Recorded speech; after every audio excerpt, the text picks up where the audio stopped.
ದಾಂಡೇಲಿಯ ಟೌನ್ಶಿಪ್ನಲ್ಲಿರುವ ಶೆಣ್ವಿ lab ಹತ್ತಿರ ರಸ್ತೆ ಬದಿಯಲ್ಲಿ ಬಿಡಾಡಿ ಆಕಳಿಗೆ ಹೆರಿಗೆ, ನವಜಾತ ಕರುವಿಗೆ ಬೀದಿ ನಾಯಿಗಳಿಂದ ಕುತ್ತು.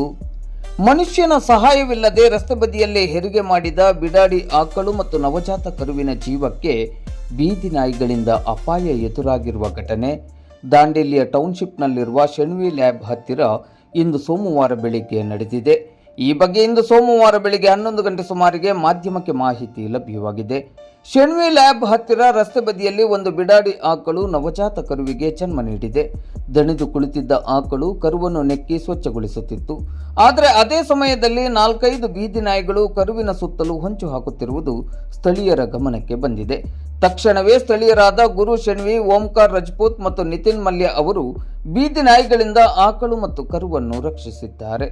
ತಾಯಿ ಆಕಳು ನಾಯಿಗಳನ್ನು ಓಡಿಸಲು ಪ್ರಯತ್ನಿಸಿದರೂ ಅಸ್ವಸ್ಥವಾಗಿದ್ದ ಕಾರಣ ಮತ್ತು ನಾಯಿಗಳ ಸಂಖ್ಯೆ ಹೆಚ್ಚಿದ್ದರಿಂದ ಪರಿಸ್ಥಿತಿ ಗಂಭೀರವಾಗಿತ್ತು. ಆದರೂ ನಾಯಿಗಳು ಯಾವುದೇ ಕ್ಷಣದಲ್ಲಿ ಕರುವಿನ ಮೇಲೆ ದಾಳಿ ಮಾಡುವ ಸಾಧ್ಯತೆಯನ್ನು ಅಲ್ಲಗಳೆಯುವಂತಿಲ್ಲ. ಸ್ವಲ್ಪ ಹೊತ್ತಿನ ಬಳಿಕ ಆಕಳು ಕರುವನ್ನು ಬಿಟ್ಟು ಹೋಗಿದೆ. ಮತ್ತೆ ಬೀದಿ ನಾಯಿಗಳ ಆರ್ಭಟ ಆರಂಭವಾಗಿದೆ. ಕರುವಿನ ಮೇಲೆ ಬೀದಿ ನಾಯಿಗಳು ದಾಳಿ ಮಾಡುವ ಸಾಧ್ಯತೆಯ ಹಿನ್ನೆಲೆಯಲ್ಲಿ ಸ್ಥಳೀಯರಾದ ಓಂಕಾರ್ ರಜಪೂತ್ ಅವರು ಕರುವನ್ನು ತನ್ನ ಮನೆಯ ಆವರಣದೊಳಗಡೆ ಕರೆದೊಯ್ದು ಆರೈಕೆ ಮಾಡುತ್ತಿದ್ದಾರೆ. ಈ ಬಿಡಾಡಿ ಆಕಳು ಮತ್ತು ಕರುವಿನ ವಾರಸುದಾರರು ಕೂಡಲೇ ಬಂದು ಕೊಂಡೊಯ್ಯಬೇಕಾಗಿದೆ. ನಗರದಲ್ಲಿ ಬಿಡಾಡಿ ಜಾನುವಾರುಗಳ ಸಂಖ್ಯೆ ದಿನದಿಂದ ದಿನಕ್ಕೆ ಹೆಚ್ಚುತ್ತಿದೆ. ಸೂಕ್ತ ಮೇವಿನ ಕೊರತೆ ಮತ್ತು ಆಶ್ರಯವಿಲ್ಲದೆ ಅವು ರಸ್ತೆ ಬದಿಯಲ್ಲೇ ಜೀವನ ನಡೆಸುವಂತಾಗಿದೆ.